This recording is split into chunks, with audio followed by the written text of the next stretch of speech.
Sudah tertera pula alamatnya, yaitu Nobel House 12 Floor kawasan Megakuni Jakarta Selatan.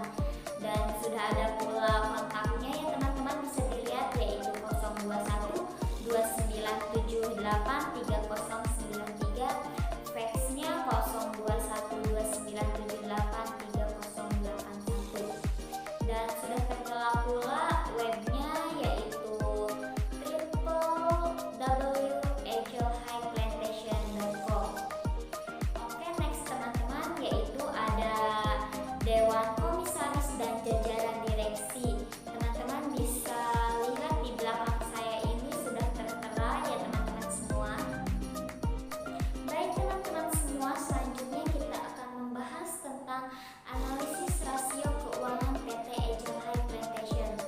Nah, bisa teman-teman semua lihat di belakang saya sudah tertera laporan posisi keuangan. Jadi teman-teman, yang pertama kita butuhkan untuk menganalisis keuangan sebuah perusahaan, kita membutuhkan laporan keuangannya per tahun. Nah, teman-teman, ini adalah laporan posisi keuangan dari PT Angel High Plantation. Di laporan keuangan ini biasanya terdapat aset dan hutang atau bisa disebut liabilities. Nah, aset di sini ada aset lancar dan aset tidak lancar. Begitupun ada utang lancar dan utang tidak lancar. Nah, oke, next teman-teman semua, di sini ada laporan laba rugi. Nah, di laporan laba rugi ini biasanya terdapat pendapatan ataupun hasil dari penjualan dan beban-beban. Nah, di laporan laba rugi ini kita bisa mengetahui apakah perusahaan ini mengalami laba atau rugi di setiap tahunnya. Nah, oke, next teman-teman, ada laporan perubahan modal atau ekuitas. Di sini kita bisa mengetahui posisi modal kita ya teman-teman semua. Nah, oke, next di sini yang terakhir yaitu ada laporan arus kas. Di laporan arus kas ini biasanya kita melakukan transaksi-transaksi perusahaan tersebut, pengeluaran ataupun pemasukan dari perusahaan tersebut. Nah, teman-teman semua, itu adalah kumpulan laporan keuangan perusahaan PT Angel High Plantation. Apa sih produk yang dihasilkan EHP Eagle High Plantation Tbk? Mereka bergerak di bidang pengembangan perkebunan kelapa sawit, pengolahan hasil perkebunan kelapa sawit, dan perdagangan minyak sawit mentah serta inti sawit. Sawit mentah bisa disebut juga dengan crude palm oil, merupakan salah satu jenis minyak nabati yang paling banyak dikonsumsi di dunia, diproduksi melalui hasil ekstraksi atau proses pengembangan daging buah kelapa sawit dan belum mengalami pemurnian. Inti sawit bisa juga disebut dengan kernel. Inti sawit adalah biji yang merupakan endosperma, cangkang pelindung inti dan embrio inti dengan kandungan minyak inti berkualitas tinggi. Produk ini dihasilkan dari pemisahan daging buah selama proses pengolahan di pabrik kelapa sawit.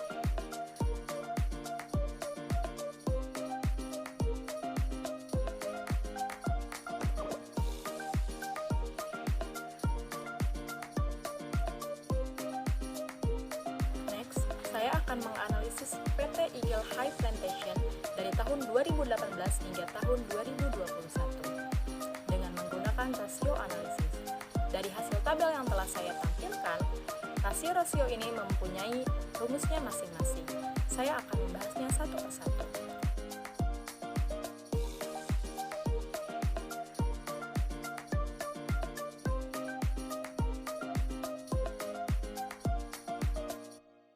Macam-macam rasio.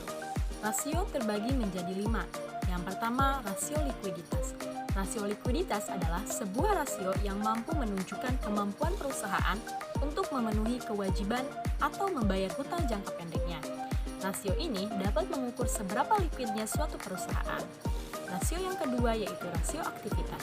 Rasio aktivitas adalah rasio yang mengukur seberapa efektif perusahaan dalam memanfaatkan sumber daya yang ada padanya.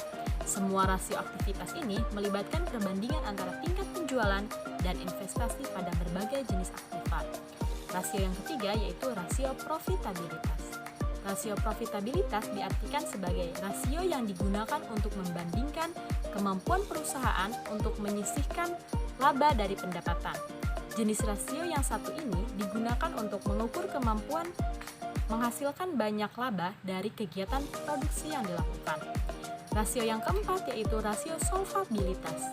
Rasio solvabilitas merupakan suatu rasio yang berfungsi menilai kemampuan perusahaan dalam melunasi semua kewajibannya, baik dalam jangka pendek maupun jangka panjang, dengan jaminan aktiva atau kekayaan yang dimiliki perusahaan sehingga perusahaan tersebut dilikuidasi. Rasio yang kelima yaitu rasio nilai pasar. Rasio nilai pasar adalah rasio yang memperhitungkan harga saham dengan laba, nilai buku per saham hingga arus kas. Yang pertama, liquidity ratio. Liquidity ratio terbagi menjadi 4. Yang pertama ada current ratio. Rumusnya, current asset dibagi current liabilities. Pada tahun 2018 hingga tahun 2020, current asset mengalami kenaikan, sedangkan pada tahun 2021, current ratio mengalami penurunan. Selanjutnya, quick ratio. Rumusnya, current asset dikurang inventory, setelah itu dibagi current liabilities. Pada tahun 2018 hingga tahun 2020, quick ratio mengalami kenaikan, sedangkan pada tahun 2021, quick ratio mengalami penurunan. Selanjutnya, cash ratio. Rumusnya, cash equivalence dibagi current liabilities. Pada tahun 2018 hingga tahun 2020, cash ratio tidak mengalami kenaikan maupun penurunan, sedangkan pada tahun 2021, cash ratio mengalami kenaikan. Selanjutnya, cash turnover. Rumusnya, revenue dibagi cash equivalence. Pada tahun 2018 hingga tahun 2021, cash turnover mengalami penurunan. Yang kedua, activity ratio. Activity ratio terbagi menjadi 5. Yang pertama ada receivable turnover. Rumusnya, total receivable dibagi average account receivable. Pada tahun 2018 hingga tahun 2019, receivable turnover mengalami kenaikan. Pada tahun 2020, receivable turnover mengalami penurunan. Pada tahun 2021, receivable turnover mengalami kenaikan. Selanjutnya, day sales in receivable. Rumusnya, total receivable dibagi revenue dibagi 365 hari. Cara menghitungnya, kita bagi terlebih dahulu revenue dibagi 365 hari. Kemudian totalnya baru dibagi dengan total receivable. Pada tahun 2018 hingga tahun 2019, day sales in receivable mengalami kenaikan. Sedangkan pada tahun 2020 hingga tahun 2021, day sales in receivable mengalami penurunan. Selanjutnya, inventory turnover. Rumusnya COGS atau cost of goods sold dibagi inventory. Pada tahun 2018 hingga tahun 2020, inventory turnover mengalami kenaikan. Sedangkan pada tahun 2021, inventory turnover mengalami penurunan. Selanjutnya, asset turnover. Rumusnya revenue dibagi total aset. Pada tahun 2018 hingga tahun 2020, aset turnover mengalami penurunan, sedangkan pada tahun 2021, aset turnover mengalami kenaikan. Selanjutnya, non-current asset turnover. Rumusnya revenue dibagi non-current asset.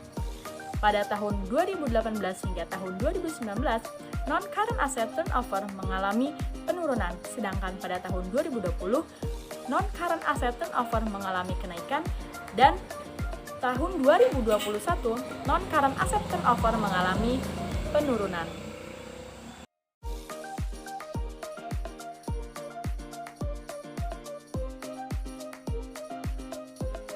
Rasio analisis per 31 Desember pada tahun 2018, 2019, 2020, dan 2021. Pada liquidity ratio, perusahaan mengalami penurunan yang sangat drastis. Kita bisa dilihat dalam tabel tersebut. Cukup banyak penurunan. Kemudian activity ratio.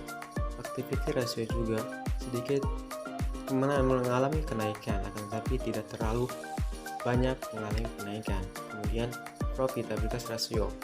Pada profitabilitas rasio, perusahaan tersebut mengalami penurunan yang tidak sangat signifikan. Kemudian solvency ratio. Solvency ratio, perusahaan ini mengalami kenaikan yang sedikit, namun ada beberapa mengalami penurunan. Kemudian market value. Pada market value, perusahaan ini cukup berimbang, tidak terlalu menurun tapi tidak terlalu menaik. Selanjutnya sekian. Terima kasih.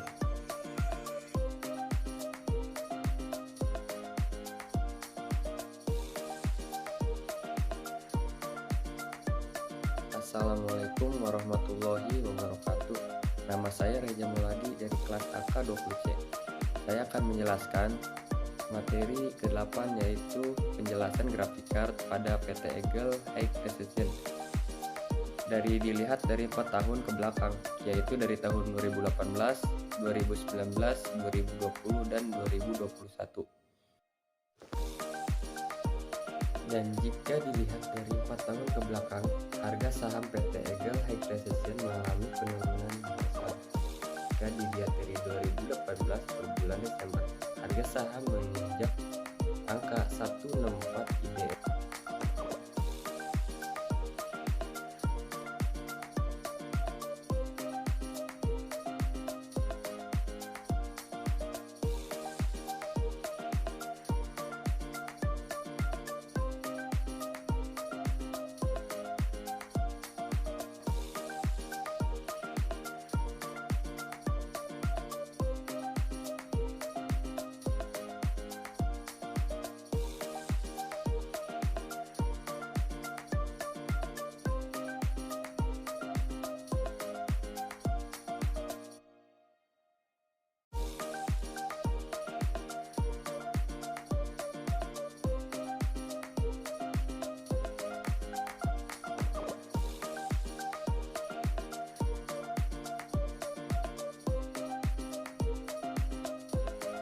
Secara kesimpulan, pada 4 tahun ke belakang itu PT Eagle High Precision selalu mengalami penurunan harga saham, dan penurunan terendah dijatuh pada tahun 2021 dengan menginjak angka 74 Indonesian rupiah.